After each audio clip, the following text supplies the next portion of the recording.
What's going on, everybody? Welcome back to another video. And in today's video, we're going to be talking about the latest film coming from Sony's Spiderverse that's separated from the MCU, but is kind of now starting to connect itself to the MCU, but this film is kind of its own thing. And that movie is called Madam Web.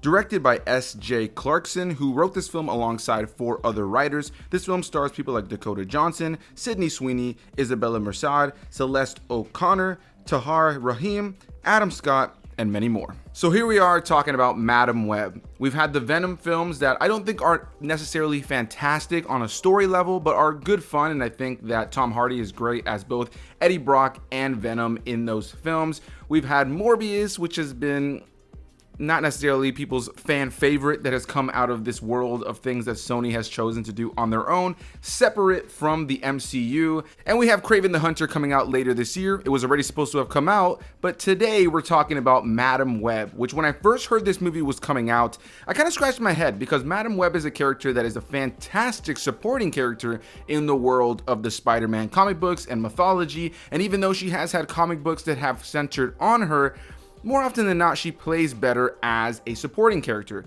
Now, for anybody who is unfamiliar with Madam Web, she is more often than not depicted as an older blind woman who is kind of a wizard, sage-like, multiversal advisor to the various spider people that she comes across, most notably Spider-Man. I was originally introduced to her in the old 90s Spider-Man cartoon, and then would eventually learn more about her through the comics. There have been a couple of iterations in the comics that have shown her to be a younger woman, kind of giving some of her origins, but more often than not, when she's depicted in a Spider-Man story or even in her own comic books, she is an older woman. So when I heard that Dakota Johnson was starring in this movie, instantly I scratched my head. I was like, what are they even gonna do with this movie? And then I saw the trailer and you saw Sydney Sweeney, Isabella Merced, and Celeste O'Connor as these 3 Spider Women in the trailer. You have Ezekiel Sims in here as the main villain, who is a villain I've always enjoyed in the comics. I think he has a cool kind of vibe to him. And so I was like, all right, let me just try to go in with the most just open mind I possibly can. And as I mentioned before, I enjoyed the Venom movies. I don't think they're incredible, but I enjoy them for what they are.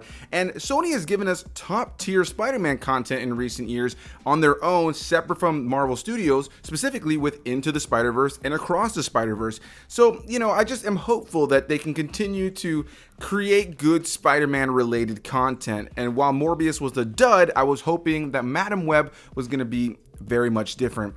And unfortunately, while I did enjoy parts of this movie more than Morbius, I think I feel pretty similar to this movie as I did to Morbius. Now, I saw some of my YouTube peers who got to check this out a little bit earlier than I did, even though I'm checking it out a bit earlier than the general audience will get to check it out, say that it was one of the worst, if not the worst, Marvel movie ever made. Now, I've seen some of the Marvel films from the early 90s, like the Captain America one, which is still probably my least favorite Marvel movie I've ever seen. So I don't necessarily think this is the worst comic book movie or worst Marvel movie that's ever been made, but it's definitely amongst the worst.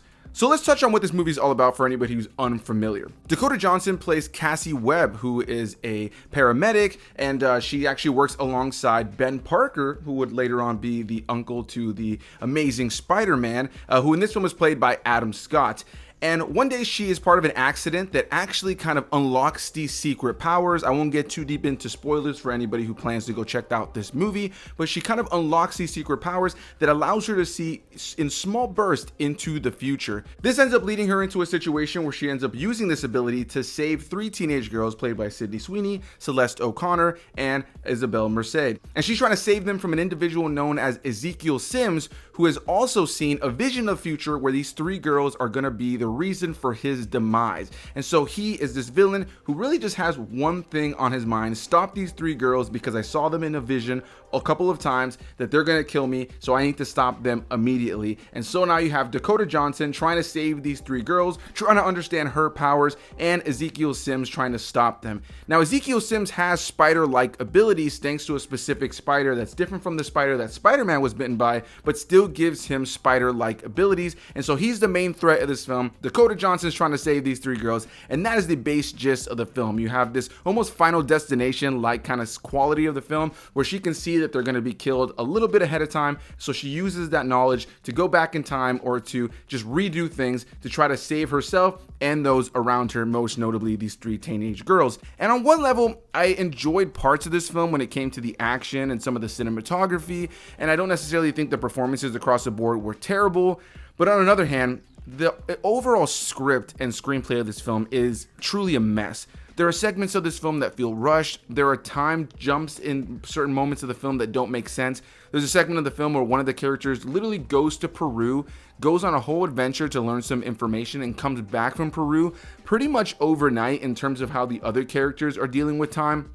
It doesn't really fully make sense at times. There are just complete sections of this film where the dialogue is laughable at best. There were moments in the screening that I was in where people were laughing at dialogue that I don't necessarily know was meant to be funny. And oftentimes it felt very reminiscent of the writing that you would see on the CW Arrowverse, where a lot of the dialogue felt like they were trying to overly explain things to the audience. Is probably the best way that I can describe it.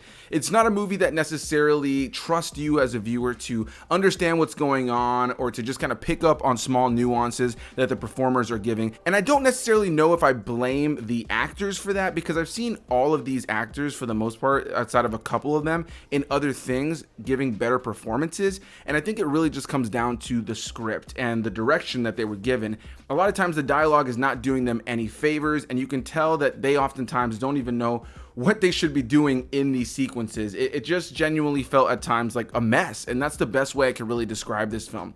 Now, I mentioned that I liked portions of it better than Morbius, because for me, when it comes down to Morbius, and not to necessarily compare the two, but Morbius for me had cooler visual style and had some cooler action. And as a fan of vampires and horror imagery, I liked the look of Morbius and some of that action in that movie more than the action in this film. But that film just had wildly hollow narrative that just kind of felt like it came to the end without really anything having happened.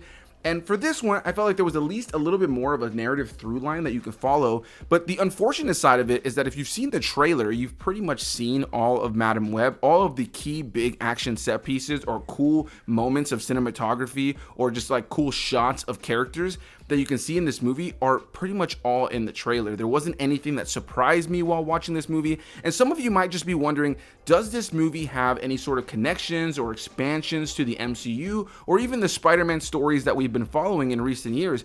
And unfortunately, the answer is no. There really isn't much to this movie when it comes down to its narrative that connects to other Spider-Man properties. It's much more kind of focused on setting up a Spider-Woman or Spider-Women movie.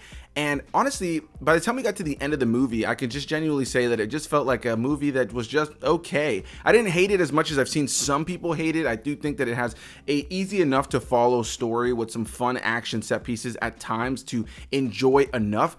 But it's not necessarily a movie I can give a ringing endorsement to. It's not a movie that I can say was absolutely downright terrible, but it's by no means even a movie I can say was all that good either. While I am a diehard comic book fan and Marvel fan, and I liked seeing some of those little connected pieces from time to time, I just genuinely felt like this was a movie that didn't really honor the source material of Madame Web, of Ezekiel Sims, and of the Spider-Man world in general. And my only real question at this point when it comes down to Sony making these movies is just why?